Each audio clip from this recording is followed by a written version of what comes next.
En el libro de Números existen 3 secciones principales.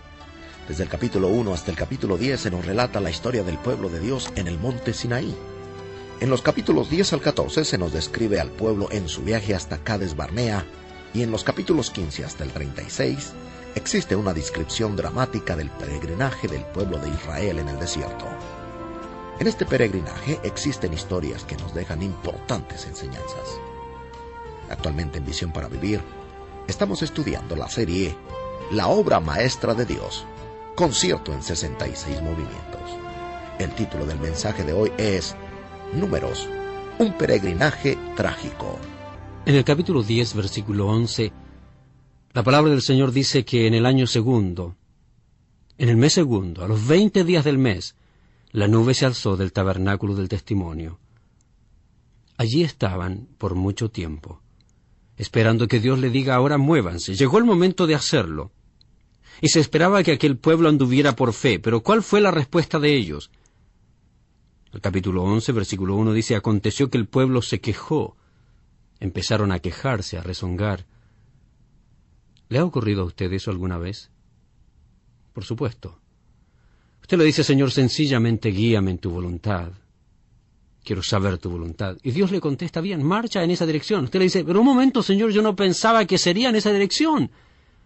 Y Dios le vuelve a decir: ¿no me dijiste que te guíe? ¿No me dijiste que irías donde yo te diga? Y la nube se posa en su desierto y le dice: marcha en esa dirección. Si usted no tiene cuidado, habiendo pronunciado esas grandilocuentes palabras, usted empezará a rezongar y a quejarse y a llorar y a preguntarse: ¿pero por qué? ¿Por qué? Como si fuera poco, usted le dijo al Señor que confiaría en Él en cuanto a sus provisiones. Y Él le da lo que Él quiere que usted tenga y a usted no le gusta. En el versículo 4 vemos que empiezan a quejarse en cuanto a la comida y a la gente extranjera que se mezcló con ellos. Tuvo un vivo deseo. Los hijos de Israel también volvieron a llorar y dijeron: ¿quién nos diera a comer carne? Nos acordamos del pescado que comíamos en Egipto de balde, de los pepinos, los melones, los puerros, las cebollas y los ajos. Con esa dieta a lo mejor comían solos en ese tiempo, pero se quejan. Ahora nos quedamos con hambre. Queremos tener comidas suculentas, grandiosas, bien preparadas, hermosas, con todos los aliños y especias. Pero todo lo que tenemos es este maná. Nada sino maná.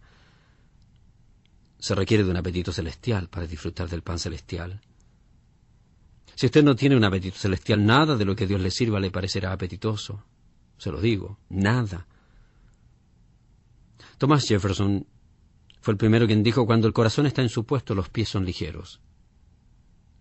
Cuando usted sabe lo que quiere, ama lo que quiere y tiene pasión por lo que quiere, no tiene problema para moverse en esa dirección. Pero cuando el corazón está quejándose, sus pies pesan como plomo. En una ocasión atendí a una joven que se había mudado a la ciudad debido a un romance que llevaba con un joven.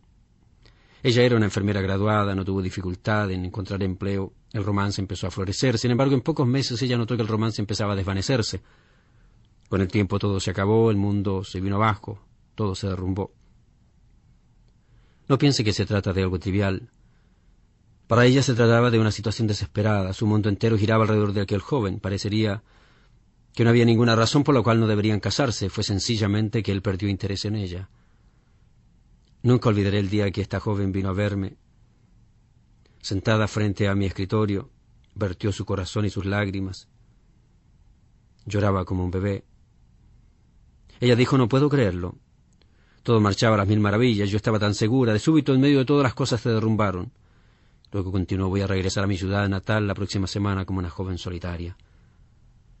Tal vez su situación no sea tan desesperada. Por cierto, puede ser diferente por completo. Pero la dieta que Dios le envía son alimentos totalmente diferentes a los que usted pensaba que le enviaría. Así que usted empieza a pedir: Señor, envíame carne, quiero comer carne como solía hacerlo. Pues bien, Dios lo hizo. Observe el versículo 31. Y vino un viento de Jehová y trajo codornices del mar y las dejó sobre el campamento, un día de camino a un lado, un día de camino al otro alrededor del campamento, casi 2 codos sobre la faz de la tierra. Ordenaron codornices, allí tienen. Y por montones. Tuvieron codornices hasta la cadera. Había codornices por todas partes, casi 1 metro de ellas sobre la tierra. No me diga que Dios no tiene un sentido del humor. Un día de camino en una dirección, un día de camino en la otra, codornices una sobre otra. Ni siquiera podían caminar debido a las codornices. Luego dice en el versículo 32, entonces el pueblo estuvo levantado todo aquel día, toda la noche, todo el día siguiente, y recogieron codornices. El que menos recogió 10 montones, y las tendieron para sí a lo largo, alrededor del campamento. Aún estaba la carne entre los dientes de ellos antes que fuese masticada, cuando la ira de Jehová se encendió en el pueblo, y hirió Jehová al pueblo con una plaga muy grande. Es fácil comprenderlo. Tremenda plaga que comieron. Es más, el salmista dice que Dios les dio carne para que comieran, pero que envió amargura a su alma. Así es como ocurre, ¿verdad? Recibieron lo que ordenaron, pero no les satisfizo. ¿Alguna vez ha ordenado algún nombre francés en la carta en algún restaurante? Suena tan bien leer el nombre impreso, ¿cierto? Pero el plato que le ponen delante está lleno de babosas, o caracoles, o algo parecido. Así es la vida. Usted concibe mentalmente cómo van a ser las cosas y lo resuelve, diciendo quiero esto, otro, lo demás allá, eso es lo que quiero, y Dios le dice, ¿eso es lo que quieres? ¿Lo quieres en realidad? Usted responde, sí, Señor. Y Dios le dice, pues lo tienes. Entonces lo recibe. Pero no era eso lo que usted realmente quería. Sin embargo, es demasiado tarde. Todo debido a un corazón que no confía en Dios realmente. Y los israelitas en realidad lo que querían era salirse con la suya. Querían un poco de Egipto mezclado con un poco de Sinaí, un poquito de Cades Barnea, un ápice de Canaán. Este libro de Números es práctico en extremo. Pues bien, los hebreos fueron de mal en peor. Capítulo 13. Llegaron a Cades Barnea, habían cubierto esa parte del viaje. Ahora el Señor le habla a Moisés y le da esta directiva. Envía a tus hombres que reconozcan la tierra de Canaán, la cual yo doy a los hijos de Israel. De cada tribu de sus padres enviaréis un varón, cada uno príncipe entre ellos. En otras palabras, Moisés escoge 12 hombres que representen las tribus y envíalos a la tierra para que la reconozcan. Moisés hizo exactamente lo que Dios le dijo. Versículo 17. Los envió pues Moisés a reconocer la tierra de Canaán, diciéndoles, subid de aquí al Negev, subid al monte. Observad la tierra como es y el pueblo que la habita, si es fuerte o débil, si poco o numeroso. ¿Cómo es la tierra habitada? ¿Es buena, mala? ¿Cómo son las ciudades habitadas? ¿Son campamentos o fortificadas? ¿Y cómo es el terreno? ¿Es fértil o estéril? Si en él hay árboles o no, esforzaos, tomad del fruto del país. Así que Moisés envió a los espías a reconocer la tierra, ordenándoles que traigan de regreso evidencia de lo que habían hallado. Los espías marcharon. Fueron a reconocer la tierra y qué escena, versículo 23. Y llegaron hasta el arroyo de Escol, de allí cortaron un sarmiento con un racimo de uvas, el cual trajeron 12 en un palo, y de las granadas y de los higos. De paso, el símbolo de la Oficina Israelí de Turismo es hasta hoy, irónicamente, un palo que se vence por el peso de un racimo de uvas. También se lo ve en los vehículos que dicha oficina usa. Es un recordatorio de los días cuando los espías trajeron una muestra de la exuberancia de la tierra. Pero trajeron más que eso. Trajeron de regreso un corazón lleno de incredulidad, por lo menos 10 de ellos. Versículo 27. Y les contaron diciendo, nosotros llegamos a la tierra a la cual nos enviaste, la que ciertamente fluye leche y miel, y este es el fruto de ella. Cuando era niño oía esta expresión y pensaba, vaya, qué lugar más horrible para vivir, con ríos llenos de leche y miel. Pero esa era una expresión común para indicar una región exuberante. El lugar está repleto de frutales, viña y abundancia, un lugar fabuloso para vivir, justo como Dios lo dijo. Pero escuche, versículo 28, mas el pueblo que habita aquella tierra es fuerte, las ciudades muy grandes, fortificadas. También vimos allí a los hijos de Anac. Amalek habita el Negev, el Eteo, el Jebuseo, el Amorreo habitan en el monte, el Cananeo habita junto al mar y a la ribera del Jordán. Se olvidaron de mencionar el comejeno, la bolilla, versículo 22, y hablaron mal entre los hijos de Israel de la tierra que había reconocido. El versículo 33 nos indica que ellos dijeron que habían visto gigantes. Observe cómo se describen a sí mismos. Y éramos nosotros, a nuestro parecer, como langostas, y así les parecíamos a ellos. Así que sometieron el asunto a votación. ¿Cuántos están a favor de marchar a la tierra? 2. ¿Cuántos a favor de que nos quedemos aquí? 10 de los 2 espías. Pero no solo eso. Observe. Toda la congregación gritó y dio voces y el pueblo lloró aquella noche. Entonces volvieron a dedicarse a su pasatiempo favorito, el pasatiempo de algunos miembros de algunas congregaciones. se quejaron de todo. Se quejaron contra Moisés, contra Aarón, todos los hijos de Israel, y les dijo toda la multitud: ojalá muriéramos en la tierra de Egipto, o en este desierto, ojalá muriéramos. ¿Y por qué nos trae Jehová a esta tierra para caer a espada? ¿Qué es lo que le había dicho Dios? Yo te daré la tierra de Canaán. ¿Había fallado alguna vez Dios en su promesa? ¡Nunca! ¿Y por qué razón peregrina entonces ellos están haciendo una votación? Dios ordenó que envíen espías para que ellos puedan regresar y decir: no van a creer la enormidad de esos gigantes, pero Dios es más grande que ellos. Pero ellos hicieron una comparación errada. Compararon a los gigantes con ellos mismos. No hay ningún gigante más grande que Dios. Pero los israelitas no estaban viéndolo así. Eso ocurre cuando usted mira la vida desde un plano horizontal. Así que ellos dijeron: no podemos entrar a la tierra. El resultado, el juicio de Dios. Versículo 27. ¿Hasta cuándo oiré esta depravada multitud que murmura contra mí, las querellas de los hijos de Israel que de mí se quejan? Diles: vivo yo, dice Jehová, que según habéis hablado a mis oídos, así haré yo con vosotros. En este desierto caerán vuestros cuerpos, todo el número de los que fueron contados entre vosotros, de 20 años arriba, los cuales han murmurado contra mí. En este desierto van a morir.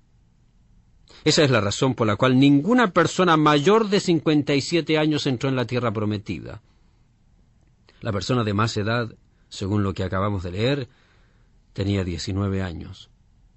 Sume a eso los 28 de peregrinaje, y usted obtiene 57 años. Los únicos mayores fueron Caleb y Josué, quienes fueron los que trajeron el informe positivo.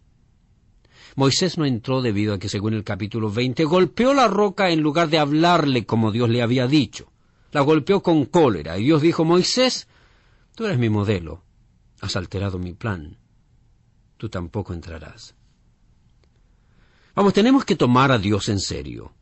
Cuando Él dice habla, lo que quiere es que hablemos.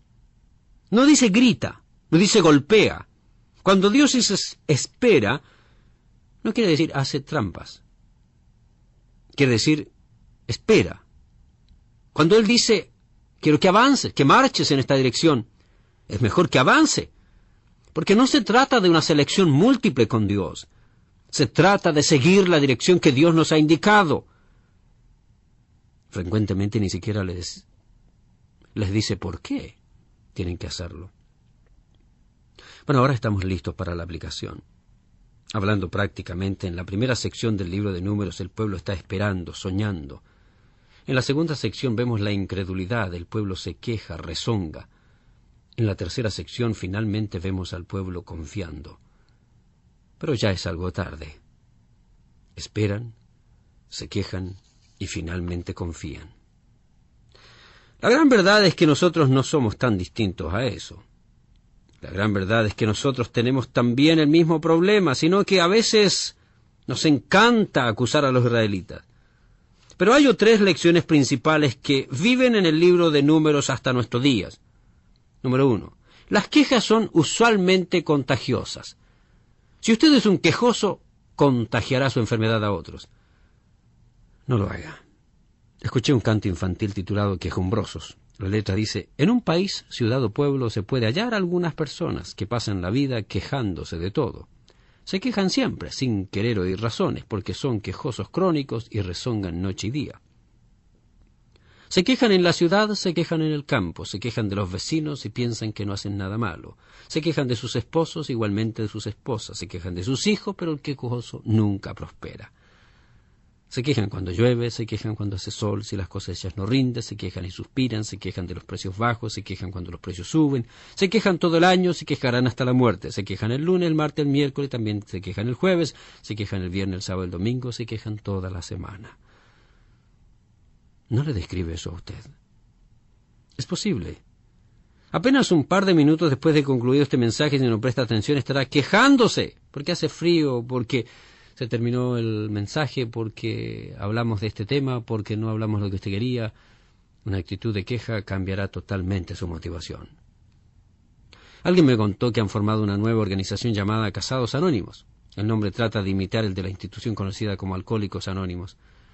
Pues bien, esta organización llamada Casados Anónimos tiene el siguiente propósito. Cuando una persona soltera empieza a sentir realmente ansias de casarse, llama a un número telefónico designado.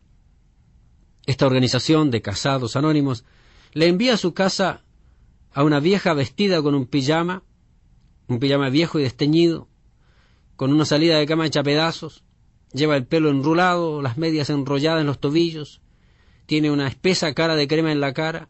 Entonces la señora lo fastidia y lo hostiga hasta que el hombre pierde el deseo de casarse. Dicen que eso es lo que propone esta organización de Casados Anónimos. Cuando usted se queja, hostiga, rezonga, reclama, protesta, arruina toda la escena. Usted elimina toda la motivación. Con frecuencia los papás somos los peores en esto. Podemos fácilmente arruinar las vacaciones de la familia, incluso antes de salir de vacaciones. Somos expertos en eso. Hasta parece que hacemos planes para arruinar las vacaciones. Oiga, muchachos, quédense quietos, baja los pies del asiento, deja de fastidiarme, no hagas eso, no dejes el helado, se derrita encima, no saques el brazo por la ventana. Y poco tiempo pasa y los niños empiezan a decir, ¿podemos volver a casa?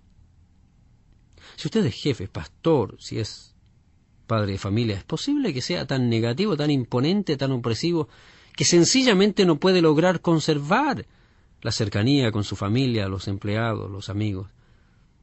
¿Sabe cómo y quién es usted, la gente? Cristiano o no, la queja es contagiosa, es una enfermedad. Si alguien debería tener la victoria sobre una actitud quejumbrosa, ese sería el Hijo de Dios. Debería tenerla. El Hijo de Dios que ha nacido de nuevo.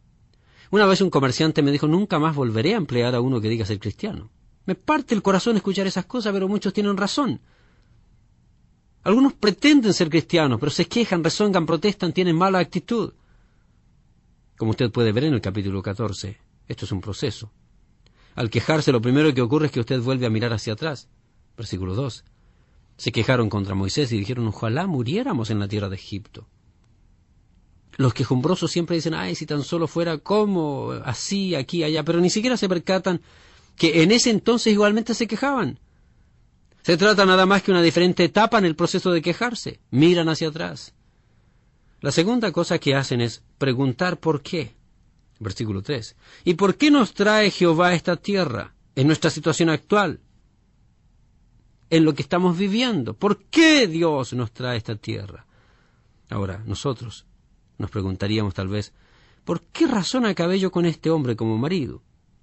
¿Cómo acabé con esta mujer como esposa? ¿Cómo terminé viniendo a vivir a este lugar, a este país, a esta ciudad? ¿Dónde dejé el sentido común para acabar trabajando en este empleo? ¿De dónde se me ocurrió tener tantos hijos? Y sus hijos a la vez preguntan, ¿qué mal hice yo para tener este papá y esta mamá? La actitud de queja también produce cierto alivio, aunque sea breve y precipitado.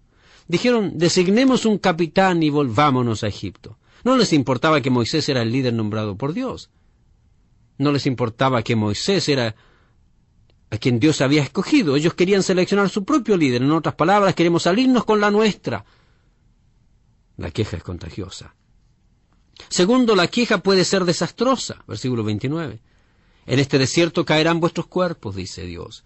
Ellos habían dicho que preferirían morir en lugar de marchar a la tierra, pues Dios les concedió ese deseo.